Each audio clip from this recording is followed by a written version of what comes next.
de qué es el dinero.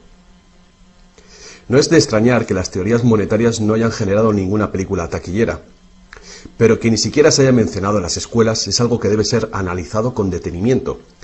Para muchos de nosotros, saber de dónde procede el dinero puede ayudar a afrontar el mito de la creación del dinero y la emisión del papel moneda. Lo que mucha gente cree es que el dinero lo crea el gobierno. Es cierto, pero solo hasta cierto punto. Estos metales y papeles que generalmente asociamos al dinero son, en realidad, creados por una agencia ligada al gobierno federal, llamada la Casa de la Moneda. Pero la mayor parte del dinero no es creado por ella, sino que lo crean en grandes cantidades cada día corporaciones privadas conocidas como bancos. Muchos creen que el dinero que prestan los bancos es el que han dejado en depósito sus clientes. Esto es lo que se cree, pero no es la verdad. En realidad, los bancos crean el dinero que prestan no de sus ganancias ni de los depósitos, sino directamente de la promesa de los prestatarios de devolverlo. La obligación del prestatario en un papel de préstamo incluye que debe pagar lo prestado más un interés. De lo contrario, perderá la casa, el coche o lo que sea. Es un gran compromiso por parte del prestatario. ¿Cuál es el compromiso por su parte del banco? El banco solo inventa dinero que no posee y lo escribe en la cuenta del prestatario. ¿Suena raro? Pero así es. Si esto es nuevo para ti, no eres el único. Mucha gente piensa que si todas las deudas se pagaran, el estado de la economía mejoraría. Es cierto a un nivel individual. Como tenemos más dinero para gastar cuando dejamos de pagar una deuda, pensamos que si todo el mundo pagara sus deudas, habría más dinero para gastar.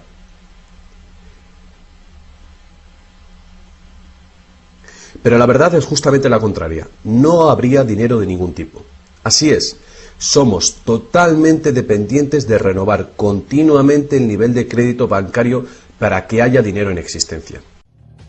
Our war for independence created much of our early debt, and by March 4th, 1789, the first day of our federal government, our national debt was $75 million, which was about 40% of our economy. This terrified our founding fathers, and they acted quickly to pay it down. We didn't stay there for long. The Civil War not only had a huge human cost, it brought the United States to the brink of bankruptcy. However, like before, we paid our debt down quickly. In 1913, the Federal Reserve System was created to help manage the nation's money supply and to oversee national banks. That year was also the birth of the modern income tax. World War I was supposed to be the war to end all wars. Several years later, the Great Depression brought with it extreme economic hardship for millions of Americans. This Social Security measure gives at least some protection to 30 millions of our citizens. It is insurance that you and your employer have bought and paid for. World War II was a time of sacrifice, and while the government took on unprecedented levels of debt, Americans bought savings bonds to finance our winning the war. And now, ladies and gentlemen, Mr. Humphrey Bogart. Our fighting men have just won history's greatest victory for freedom. Buy bonds for their future and for your own future. We've got another bond to buy. It's official. It's all over. It's total victory.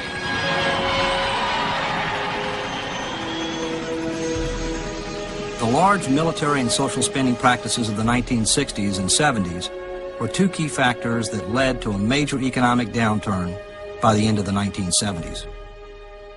The 1980s saw the rise of supply-side economics. It's morning again in America. Reaganomics. You're the trickle-down theory guy.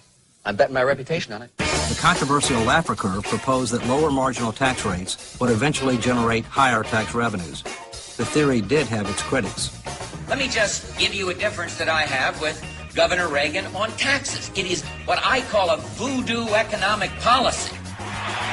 For decades, we have piled deficit upon deficit, mortgaging our future and our children's future for the temporary convenience of the present.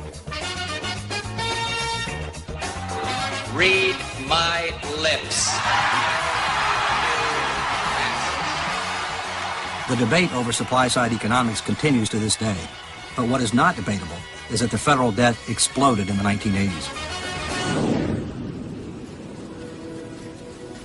a fundamental shift had occurred. America was becoming addicted to debt. Never before in our history had so much debt been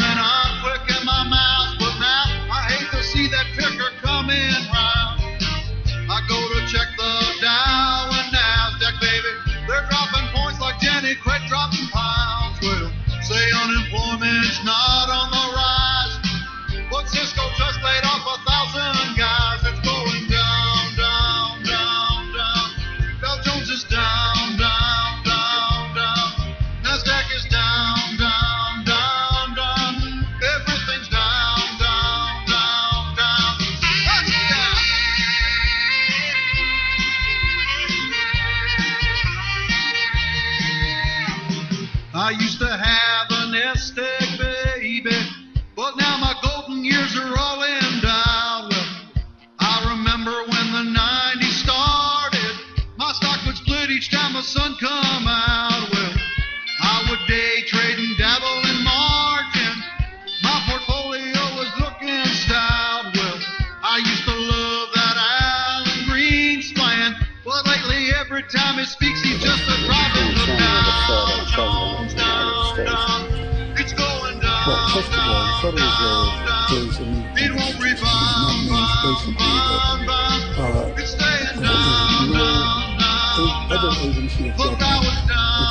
there is no other agency of government which can overrule actions that we take. So long as that is in place and there is no evidence that the administration, the Congress, or anybody else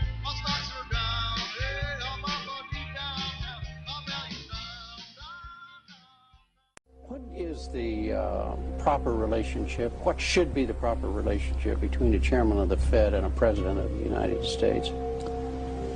Well, first of all, the Federal Reserve is an independent agency, and that means basically that there is no other agency of government which can overrule actions that we take. So long as that is in place and there is no evidence that the administration or the Congress or anybody else that touches us. Absolutely, you're quite correct. To the extent that there is a central bank governing the amount of money in the system, that is not a free market, and most people call it regulation. And so when you lower the interest rate and drive money to the stocks, that lowers the return people get on savings Yes, in a bank. Indeed, yes, indeed. So they've made a choice. We would like to favor those who invest in the stock market and not those who invest in a bank. That helps us. No, that's the way it comes out, but that's not the way they think about it. U.S. Treasury bonds still safe to invest in? Very much so. I think this is not an issue of credit rating. The United States can pay any debt it has because we can always print money to do that. So there is zero probability of default. But very quickly, if you could answer another question, because I'm curious about this. You know, the price of gold today is $1,580. The dollar during these last 3 years was devalued almost 50%. When you wake up in the morning, do you care about the price of gold? Well, I pay attention to the price of gold, but I think it reflects a lot of things. It reflects global uncertainties. I think the reason people hold gold is as a protection against what we call tail risk, really, really bad outcomes.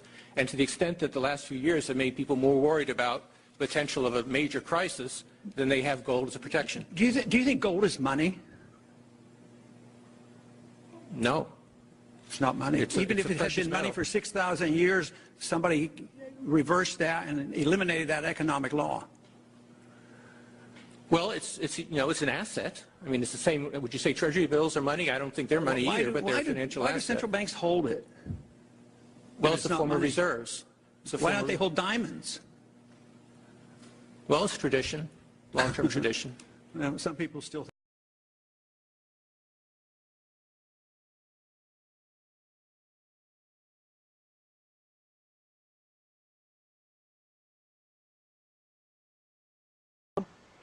¿Cuál ¿Cuál es la raíz, cuál es la causa de esta crisis financiera que estamos enfrentando actualmente? Pues muy sencillo, la causa, el origen está en el gran proceso de expansión crediticia que ha experimentado el mundo los pasados 15 años. Ha habido un proceso en el que el crédito concedido por el sistema bancario y prestado por los bancos a los empresarios ha crecido a una tasa media entre el 7 y el 10% al año, cuando el ahorro no crecía, incluso ha sido negativo durante muchos años. Entonces ha habido un proceso de generalizada descoordinación o desajuste. Los empresarios se han lanzado a invertir con el respaldo de la creación monetaria proporcionada por los bancos, como si el ahorro de la sociedad hubiera aumentado, cuando los consumidores han seguido consumiendo al mismo ritmo, un ritmo incluso mayor, sin ahorrar.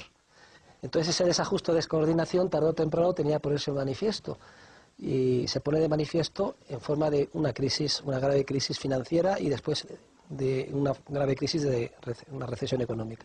Esa expansión crediticia además se ha inyectado en el sistema económico a bajísimos tipos de interés. El proceso ha sido orquestado ahí tiene un director de orquesta, que son los bancos centrales, que son los que han permitido que se llevara esto a cabo, fijando tipos de interés incluso durante muchos periodos negativos en términos reales, es decir, a tipos de interés inferiores a la tasa de inflación. Profesor, esta no es la primera crisis que experimenta, crisis monetaria, que se experimenta en los últimos, solo por mencionar un periodo, 200 años.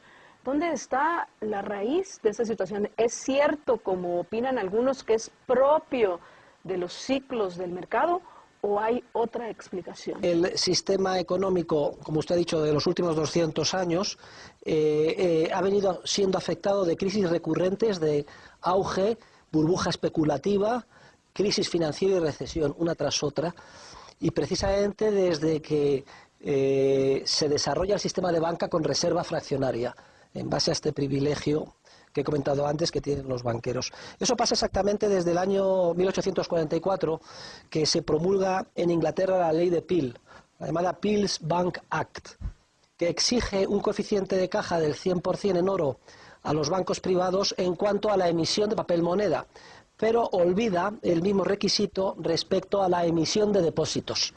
Entonces los bancos privados continuaron con su actividad de expansión crediticia, dirigida y orquestada por los bancos centrales, vía expansión de depósitos, con lo cual el sistema económico siguió perturbado y sufriendo crisis recurrentes de expansión crediticia, crisis financiera y luego recesiones económicas.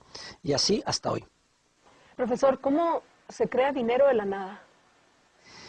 El dinero es un medio de intercambio común y generalmente aceptado. A lo largo del proceso evolutivo, el dinero elegido por una serie de razones por la civilización fue el oro, básicamente porque era relativamente escaso. Una pequeña cantidad de oro tiene mucho poder adquisitivo, inmutable. Se descubre un cargamento de monedas de oro en un galeón español, se le cepilla de las impurezas y está igual que antes. Y es fácil de ver su ley, es decir, de disminuir las posibilidades de que haya fraude. Por una serie de razones se convirtió en el dinero por antonomasia. Lo que pasa es que enseguida se mezcló con un negocio distinto, que es el negocio de intermediación financiera a través de la banca. Los seres humanos, por una serie de razones, confiaban en determinadas instituciones, en un principio en templos, etcétera, y depositaban porque consideraban que estaba más seguro su dinero en unos depositarios profesionales. Y estos pronto sintieron la tentación, como veían que el dinero estaba ahí ocioso, de apropiarse de él, si no venían a pedírselo los dueños para que tenerlo ahí, ¿no?, para sus negocios particulares y prestarlo. Y entonces surge lo que se llama el ejercicio de la banca con reserva fraccionaria, con encaje fraccionario. Significa que no mantienen la totalidad como debían de mantener del oro que se les había depositado. Y esto da lugar, aunque los economistas tardamos muchos siglos en entenderlo, a un crecimiento, como si dijéramos, virtual de la cantidad de dinero en circulación. Porque el depositante original piensa que tiene su dinero y lo tiene en su bolsillo, en su saldo de tesorería, aunque sea depositado, y el que recibe el préstamo del banco también. Es decir, se multiplica la cantidad de dinero. De hecho, La masa monetaria que hoy en día circula en el mundo solo está materializada en efectivo, en billetes, una décima parte. Las otras 9 décimas partes son asientos contables en los bancos, que es muy sencillo, es un asiento del activo al pasivo activo, préstamo a depósito. 9 décimas partes son depósitos de los bancos que surgen en ese proceso de expansión crediticia que le he indicado antes. Los bancos conceden préstamos con cargo a depósitos que son simples asientos contables en sus balances y entregan una chequera para que los empresarios que reciben el préstamo paguen con cargo a esos depósitos. Y lo hacen de manera orquestada o dirigida, más o menos al unísono y a un ritmo que fija el Banco Central, que es el que fija, digamos, el tipo de descuento básico, etcétera. Y la tentación es la de expandir el crédito sin base de ahorro real, porque toda creación monetaria tiene unos efectos de euforia iniciales que son muy atractivos. Los empresarios piensan que pueden iniciar proyectos de inversión que antes no podían, están dispuestos a pagar por los factores de producción más de lo que pagaban antes, los salarios suben, luego los sindicatos y los trabajadores encantados, los políticos ven que sus ingresos impositivos crecen y que pueden financiar todo lo que piensan. Es decir, la inflación es muy popular. Y igual que las fiestas en las que el alcohol fluye libremente. Pero a la vez es muy perturbadora, porque elimina todos los principios de disciplina y los hábitos de trabajo, esfuerzo y sacrificio que exige una economía de mercado que crezca de forma sostenible y sana. La gente va por su dinero y el dinero no está, los bancos se desmoronan.